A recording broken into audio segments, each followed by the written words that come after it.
Ladies and gentlemen, please take your seats.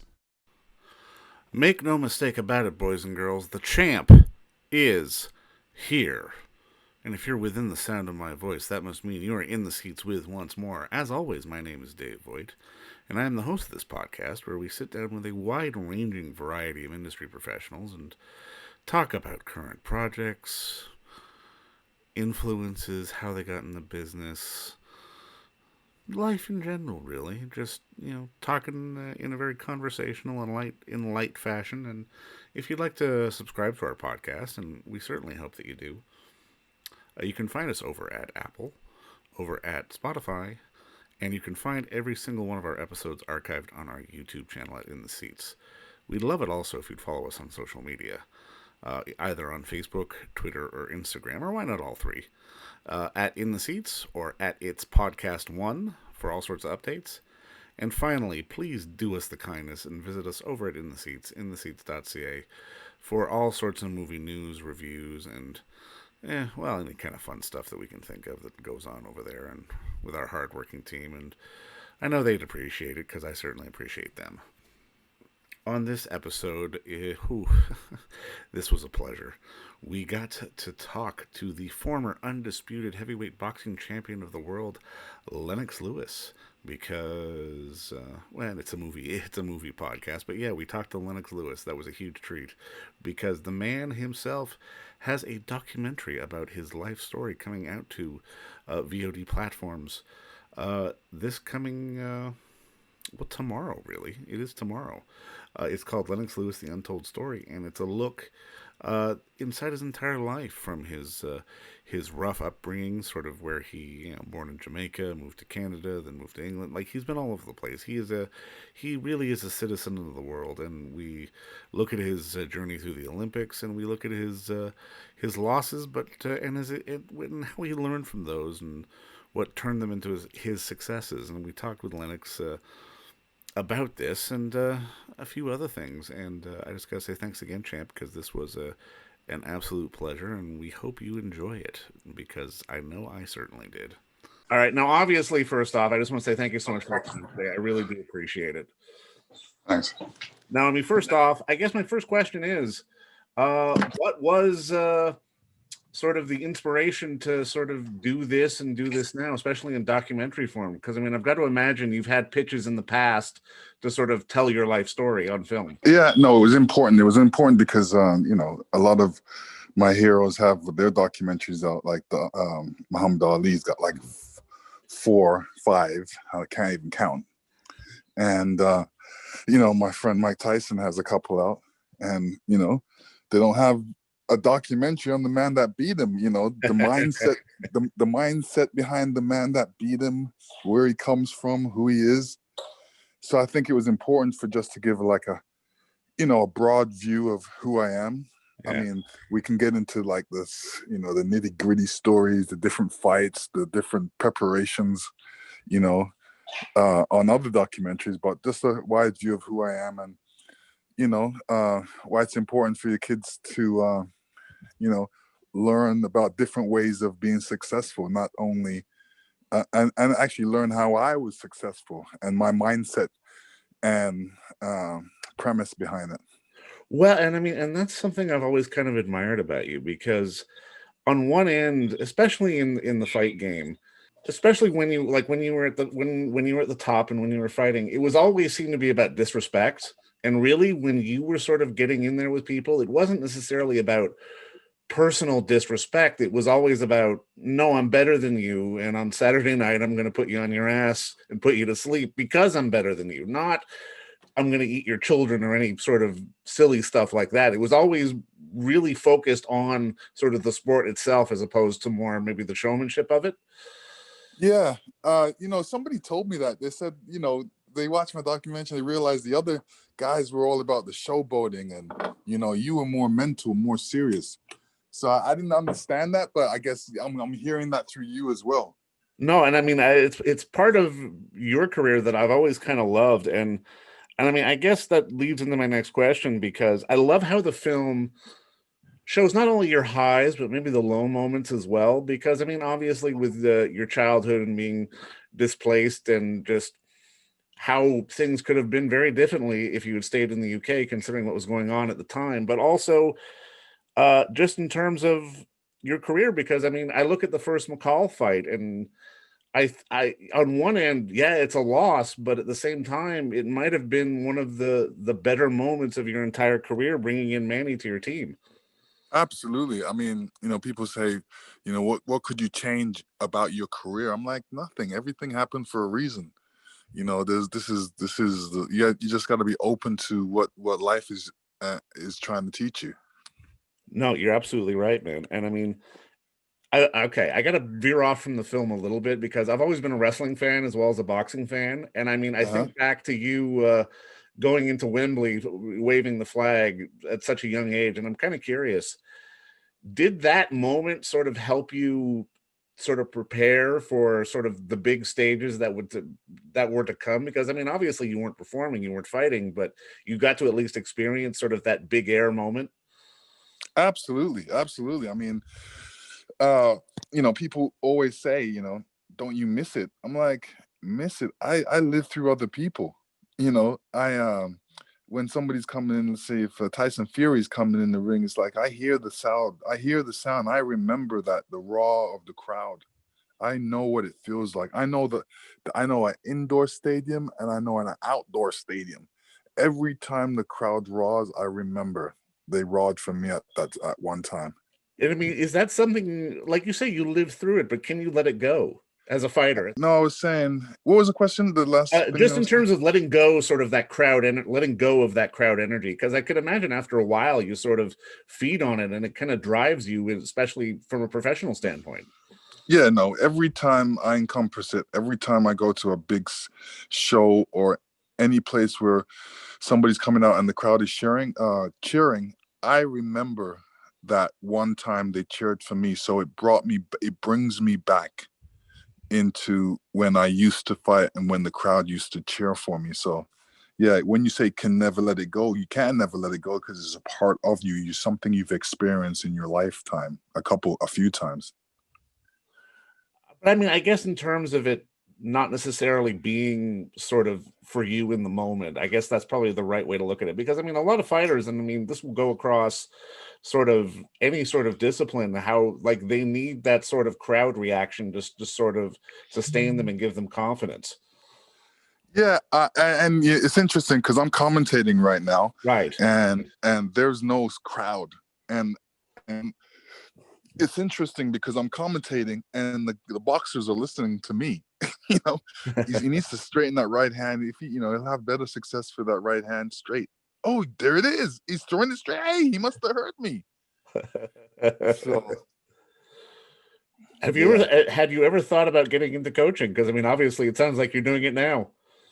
No, well, it's interesting what you say that because I am a coach. I coach all the time. Every time I step into a gym and somebody's doing something wrong, I'm showing them to do it right Right. Okay. because I've had that success.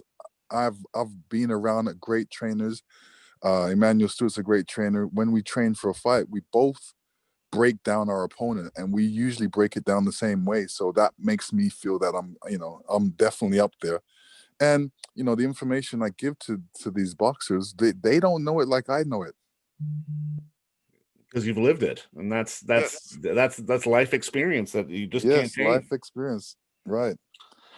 Now, and I mean, this kind of leads into something else I've wanted to ask, because I mean, racism is everywhere, sadly, but it's a fact, and especially sort of in the build up to you fighting Holyfield, especially from North American audiences, there always seemed to be a bit of a pushback on you being sort of the unified champion, and I'm kind of curious because while on one end, yeah, there is cronyism and there is discrimination, but I'm kind of curious at the same time, like I said previously, you never were sort of leaning into sort of the flashiness of the sport at the time. And I'm kind of curious, do you think that maybe played a part into sort of why North American audiences weren't initially buying into you as a champ?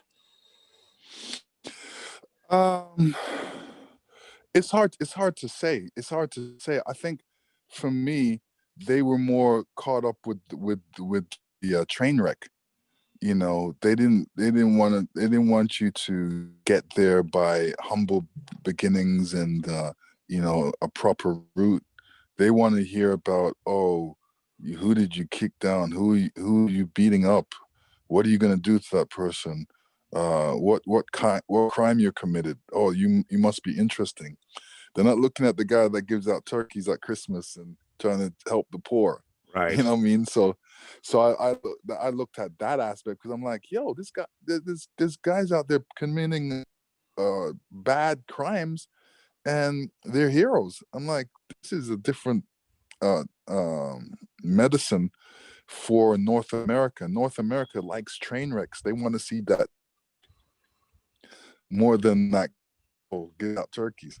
For sure. And I mean, and that dovetails into something else because, and this really felt like it was sort of the theme of the entire film because, and I mean, this is something I've always believed in myself that being a champion isn't necessarily about being knocked down, it's about how you get up. And that really feels like the message of the entire film.